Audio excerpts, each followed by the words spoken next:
Train to Busan Peninsula is an incredibly disappointing sequel.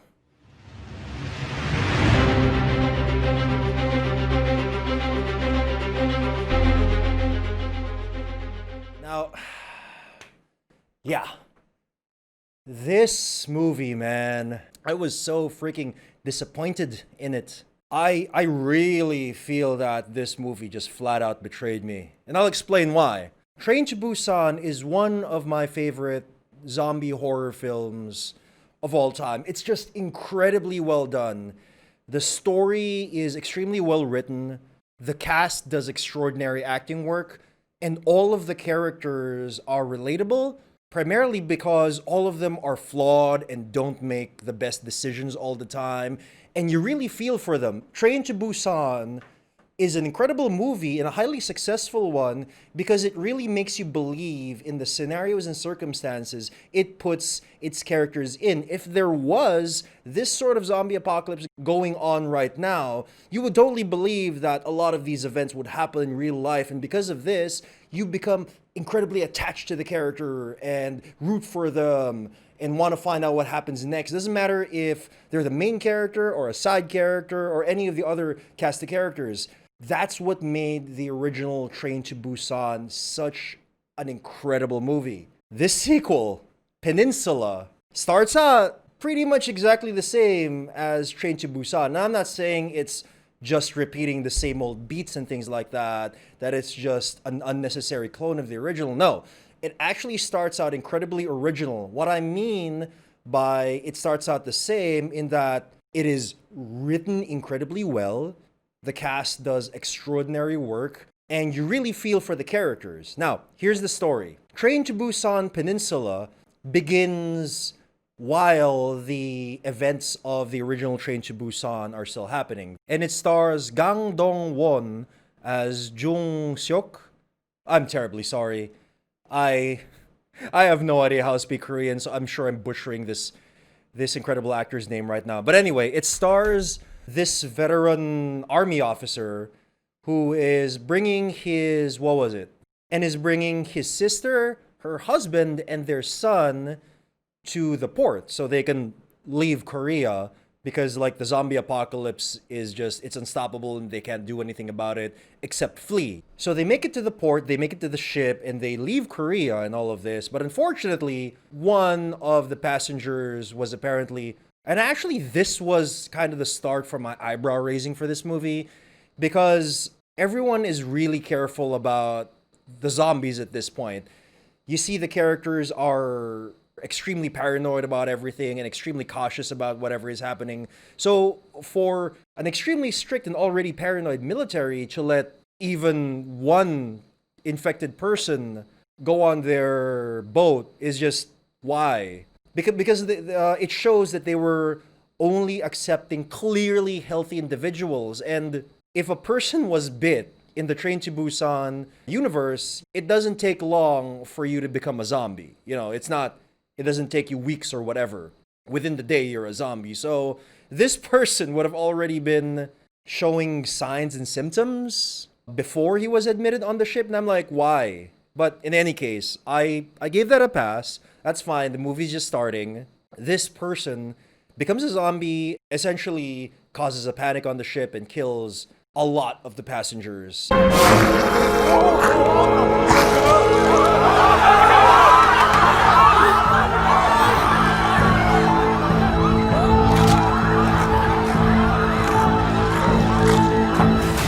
Including main character's sister and her son.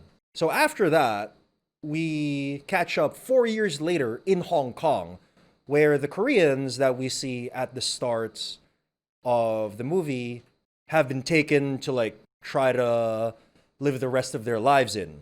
Because, you know, South Korea is essentially no man's land, it's uninhabitable, and all of this.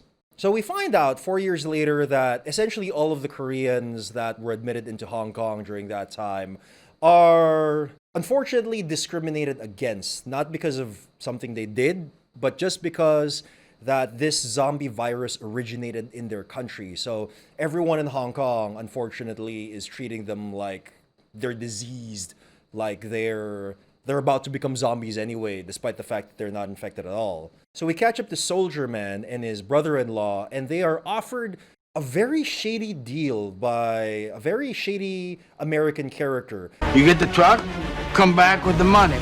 That's $2.5 million per head. Apparently, the Americans group was able to secure something like 20 million US dollars in Korea, but the team that they sent to get it never survived. They never got to the drop-off point. So they're looking for more people to continue the mission and retrieve the money. And I love this part because it shows that this sequel was treading wholly new ground and was not satisfied in just being a clone of the original. Like, it follows similar characters and similar storylines and things like that, which plagues a lot of sequels to popular movies. So they take the deal and they return to Korea and they try to retrieve the money. And it's all well and good. Unfortunately, around the 30-minute mark of this movie, we are introduced to two other main characters, and they are children. They're like, I don't know, one of them is 12 and one of them is 8, something like that. And they have superpowers, man. 살고 싶으면 타요.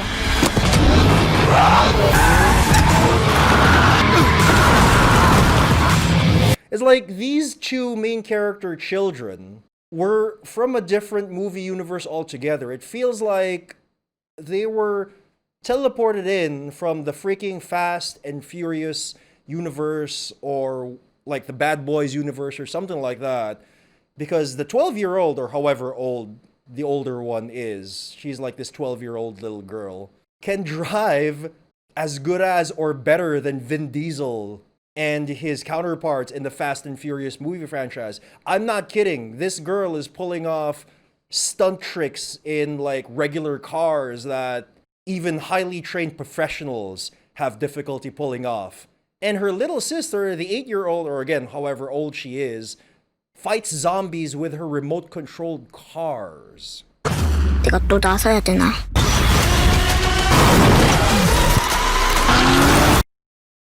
Let that sink in. I hated this scene, man. The first 30 minutes of this movie was absolute bliss because it was treading new ground. The characters and the new story were well written. The actors were clearly doing their job and doing an extremely good job. They were going for it. But then sometime a bit past the 30-minute mark, we get these kids with superpowers that can allow them to conveniently beat zombies from another movie universe. And they are accompanied by bad CGI. All of the driving sequence, and there are a lot, unfortunately, all of the driving action sequences in this movie are CG, and they clearly look like they come from a different decade.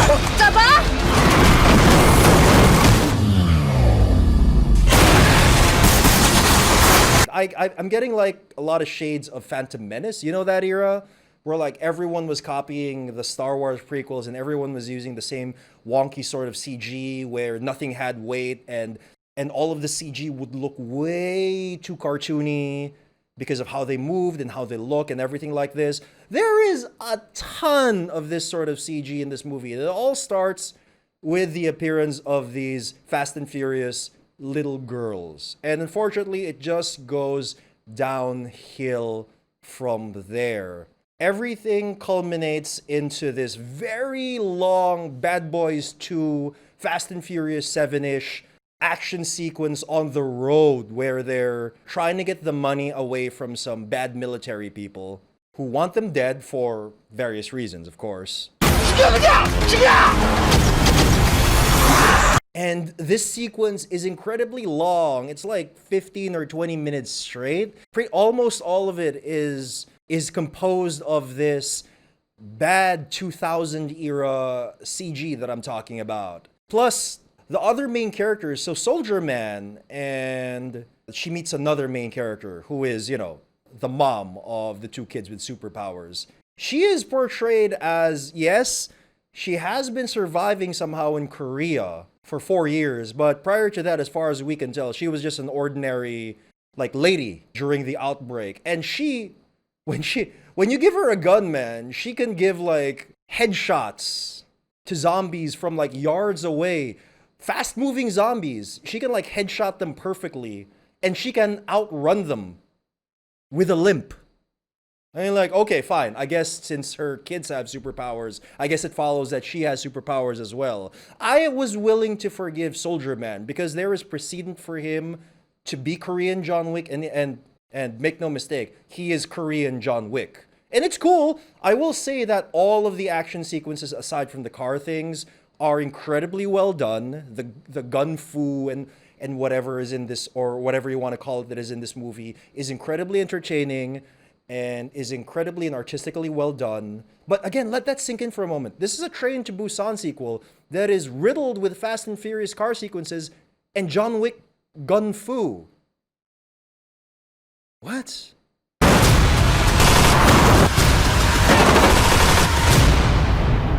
And now you can completely understand how I feel that this movie completely outright betrayed me. The first 30 or so minutes of this movie felt like an incredibly proper sequel to the 2016 classic.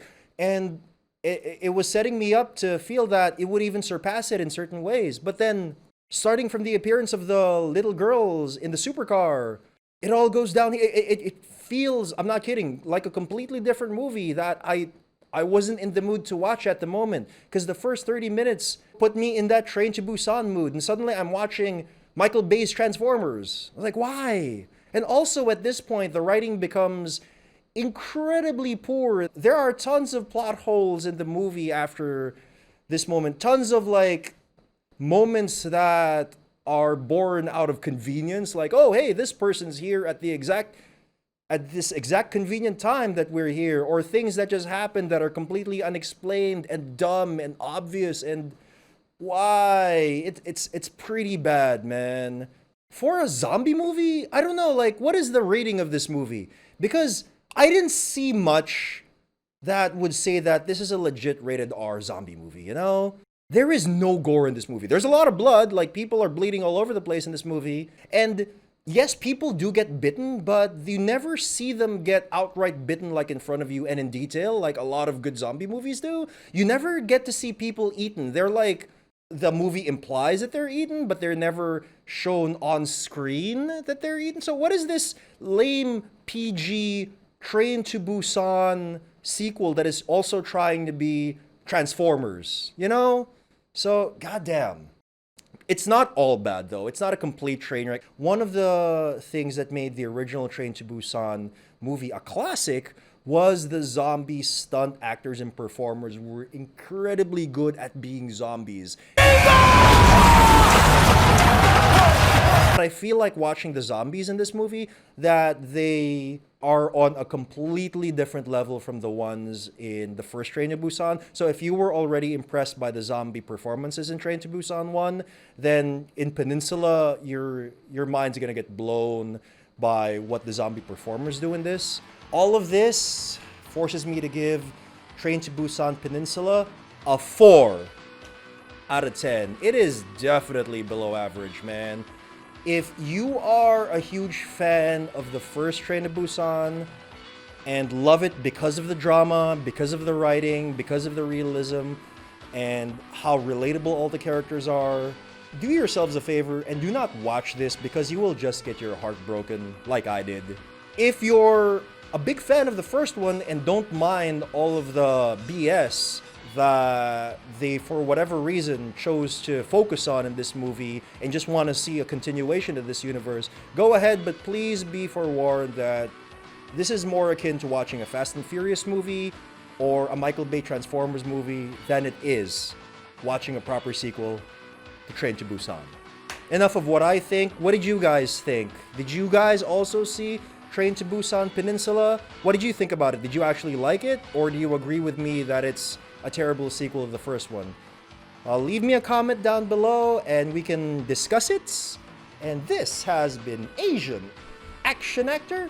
If you like my review to Train to Busan Peninsula, please click like down below and subscribe. to see more of my awesome content. And while you're here, you might want to see the other movie reviews that I have already done on my channel.